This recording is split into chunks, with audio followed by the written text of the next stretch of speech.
وقت گزرتا گیا، پھر وہ لمحے بھی آئے کہ جب حضرت امام حسن کو زہر دیا گیا اور آپ کا کلیجہ کٹ کٹ کے کئی سو حصوں میں باہر آیا۔ آپ سے آخری لمحے حضرت امام حسین نے پوچھا کہ میرے بھائی کوئی وصیت؟ کہا بیٹا کوفے والوں سے بچ کے رہنا، ان کے دغے سے بچ کے رہنا۔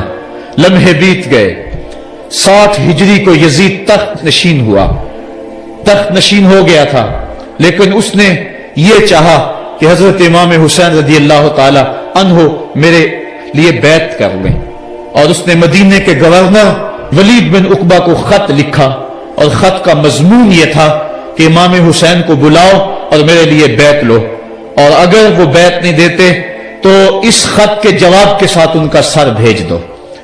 ولید بن عتبہ محب اہل بیت تھا، اس نے رات کی کافی تاریکی کے اندر حضرت امام حسین رضی اللہ تعالیٰ عنہ کو پیغام بھیجا۔ حضرت امام حسین نے حضرت عبداللہ ابن زبیر سے مشورہ کیا، انہوں نے کہا اس وقت گورنر کا بلانا خیر نہیں، صبح جائیں گے۔ آپ فرمایا نہیں میں بھی جاتا ہوں، کچھ سواروں کو ساتھ لیا، کہا تم باہر کھڑے ہو جانا دارالامارت کے، اگر میں آواز دوں تو تم دوبارے پھلانگ کے اندر آ جانا۔ ولید بن عتبہ کے پاس امام حسین پہنچے، آپ نے کہا کہ سناؤ کیا معاملہ ہے؟ تو اس نے کہا کہ یہ خط ہے جو یزید نے بھیجا ہے۔ آپ نے فرمایا کہ میں صبح بتاؤں گا۔ ولید بن عتبہ نے کہا ٹھیک ہے۔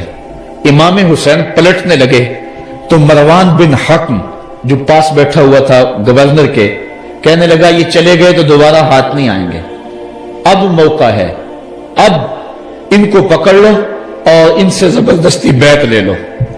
یہ بات حضرت امام حسین کے کانوں میں پڑی، آپ پلٹے، نیام سے تلوار نکالی، حیدری کچھار سے محمدی شیر نکل آیا، اور حضرت امام حسین رضی اللہ تعالیٰ عنہ نے اس وقت جو جملے کہے، تاریخ کے اوراق کے اندر وہ جملے محفوظ ہیں۔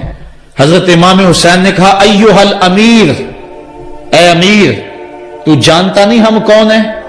انا معدن الرسالہ و مہبط الوحی و مختلف الملائکہ، میں وہ ہوں جس کے گھر میں جبریل آتا تھا، ہمارے گھر میں وحی اترتی رہی ہے۔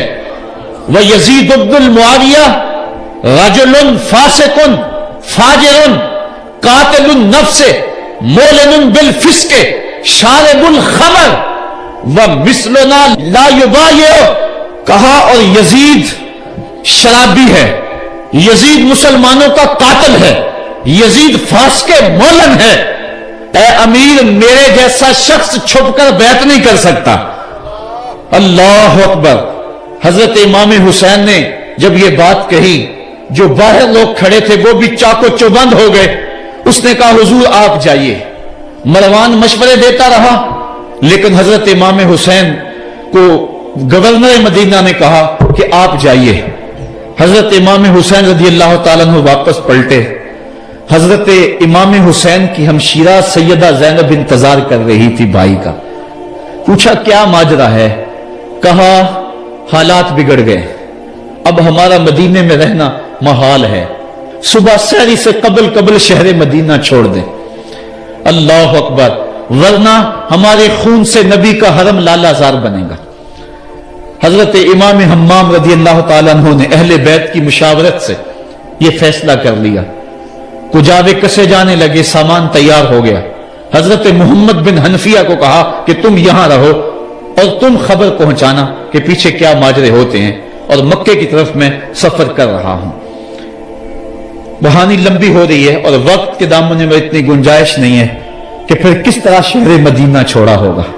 حاجی جاتے ہیں 8 دن اور 8 دن کے بعد مدینہ چھوڑتے ہیں، ان سے کوئی پوچھو کہ مدینہ چھوڑنا کتنا مشکل ہے۔ وہ کیا کسی حاجی کو لوگ مبارک دے رہے تھے، اس نے کہا تھا مبارک دے رہے ہو دوستو حج و زیارت کی، میرا غم بھی تو دیکھو، میں مدینہ چھوڑ آیا ہوں۔ جو 8 دن مدینہ رہتا ہے اس سے مدینہ چھوڑا نہیں جاتا جس کی ولادت مدینے میں ہوئی۔ جو کھیلتا تھا تو مدینے کی گلیوں میں، جس کے گھر کا دروازہ مسجد نبوی میں کھلتا تھا، اس حسین کو مدینہ چھوڑنا قیامت ہوگی۔ شہر مدینہ چھوڑا حضرت امام حسین رضی اللہ تعالیٰ عنہ مکہ المکرمہ پہنچے. وہاں رمضان گزرا، حالات وہاں بھی بگڑتے گئے، مسلسل خط آتے رہے کوفے سے. کہانی طویل ہے. 8 ذو الحج کو حضرت امام حسین رضی اللہ تعالی عنہ کوفے کی طرف عازم سفر ہوئے. حضرت عبداللہ ابن عمر، عبداللہ ابن عباس رضی اللہ تعالی عنہما اور دیگر صحابی ہاتھ جوڑ کے کھڑے ہو گئے. بلکہ حضرت عبداللہ ابن عباس نے تو یہاں تک کہہ دیا کہ میں دیکھ رہا ہوں کہ وہاں تمہیں شہید کیا جائے گا، آپ اگر ضرور جاتے ہیں تو ان بچوں کو چھوڑ دیں. حضرت امام حسین فرماتے میرے غم گسارو، میرے پیارو مجھ کو نہ روکو، مجھ کو جانے دو، مجھے نانے کے دی کی ڈوبتی کشتی بچانے دو. میں جاتا ہوں کہ دنیا پر وفا کا نام رہ جائے، میں رہوں نہ رہوں پر عظمت اسلام رہ جائے. میں نہیں جاتا تو نبی کے گھر کی آن جاتی ہے، لوگوں تمہارا دین جاتا ہے، میری غیرت ایمان جاتی ہے. کہا مجھے جانا ہوگا. 8 ذو الحج کو لوگ کعبہ کی طرف آ رہے ہیں اور کعبہ دلہن کی طرح سنورا ہوا ہے، طواف کرنے والوں کا جھرمٹ ہے، حاجی حج کرنے آ رہے ہیں. لیکن حضرت امام حمام کسی اور حج کی تیاری کر رہے ہیں. کسی نے کہا حج تو کر جائیں، اتنی مرتبہ مدینے سے پیدل چل کے آئے اور آج تک مکہ المکرمہ میں موجود ہے. کہا پیچھے ہٹو، جو حج میں کرنے جا رہا ہوں وہ انوکھا ہوگا، وہ نرالا ہوگا. تم بھی طواف کرو گے، میں بھی طواف کروں گا. تم طواف کعبۃ اللہ کا کرو گے اور میں خیموں کا طواف کروں گا. ایک حج تمہارا ہے، ایک حج میرا ہے. تم بوسے لوگے کس کے حجر اسود کے، میں اپنے فرزند کا منہ چوموں گا. لوگوں ایک طواف تمہارا ہوگا، ایک طواف میرا ہوگا. تم آب زمزم پیو گے، میں پیاسا رہوں گا. اور تم کبھی صفا پہ کبھی مروہ پہ دوڑو گے، میں کبھی علی اکبر کی لاش اٹھانے جاؤں گا، کبھی میں قاسم کی لاش اٹھانے جاؤں گا، کبھی اون محمد کے تڑپتے ہوئے لاشوں کو اٹھانے جاؤں گا. لوگوں ایک حج تمہارا بھی ہے، ایک حج میرا بھی ہے. جب تم حج کر لو گے تمہاری سائی مکمل ہو جائے گی تو تم سر مڈا کے احرام کھول دو گے، اور جب میری سائی مکمل ہو جائے گی تو میں سر کٹا کے احرام کھول دوں گا. تم سفید احرام پہنو گے، میں سرخ احرام پہنوں گا. اور وہ حج قیامت تک کے آنے والے حجوں کی آبرو ہوگا. حسین اگر نہ شہید ہوتا تو آج گھر گھر یزید ہوتا. اسلام کی عظمت عیاں نہ ہوتی، خدا کے گھر میں اذان نہ ہوتی. بار الہ نوحہ سناتا پھرتا، تاروز جزا اشک بہاتا پھرتا. امداد نہ کرتے اگر کربلا میں حسین، اسلام تیرا ٹھوکریں کھاتا پھرتا. کربلا کی تپتی ہوئی ریگزار میں حضرت امام حسین نے جبر و ظلم کے خلاف جس قوت سے کھڑے ہو کر عظیمت کی داستان رقم کی. 10 محرم کا دن تھا، جمعے کا یوم سعید تھا. بیچ کربلا کے میدان میں دوپہر کے وقت جب نبی کا خاندان اجڑ رہا تھا، ایک ایک کلی اس چمن کی کٹ رہی تھی. 72 افراد 22,000 کے لشکر جرار کے مقابلے میں کھڑے تھے. وہ یزید جس نے اس کے علاوہ بھی بڑے جرم کیے، جس نے جو ہے وہ 1700 صحابہ کو مکہ المکرمہ میں شہید کیا، جس نے 700 حفاظ کرام کو شہید کیا، جس نے حضرت ابو سعید خضری کی داڑھی نوچ لی، جس نے مدینے کے اندر مسجد نبوی کے اندر گھوڑے باندھے، جس نے جو ہے وہ 3 دن تک مسجد نبوی کے اندر اذان نہ ہونے دی، وہ یزید آج کربلا کے تپتے ہوئے ریگزار کے اندر آل رسول کے ساتھ ظلم کی وہ داستان رقم کر رہا تھا کہ قیامت تک آنسو سسکیاں نہیں تھمنے پائیں گی. یزید مر گیا، اس کا نام مٹ گیا، اس کا تشخص مٹ گیا، لیکن حسین کا نام آج بھی زندہ ہے، اس کا پیغام آج بھی زندہ ہے. یہ ہزاروں کا مجمع، یہ امڑتے ہوئے محبتوں کے جذبات، یہ آنکھوں کا آنسوؤں کا خراج دینا، کیا یہ حسین ابن علی کی زندگی کی دلیل نہیں ہے؟ کون ہے جو یزید کا نام لیتا ہو؟ آج اگر کوئی یزید کا نام لیتا بھی ہے تو سر جھکا کے لیتا ہے. میں کہتا ہوں کیسا تمہارا لیڈر ہے جس کا نام لینے سے قبل شرمندہ ہوتے ہو، جس کا نام لیتے ہوئے شرمندہ ہوتے ہو، جس کا نام لینے کے بعد پسینہ پسینہ ہوتے ہو. تم اپنے قائد اور لیڈر کا نام لیتے جھجکتے ہو، گردن جھکا کے دائیں بائیں دیکھ کے نام لیتے ہو، اور جب ہم نام اپنے آقا کا لیتے ہیں سر اٹھا کے لیتے ہیں. اے حسین ابن علی تم پر سلام.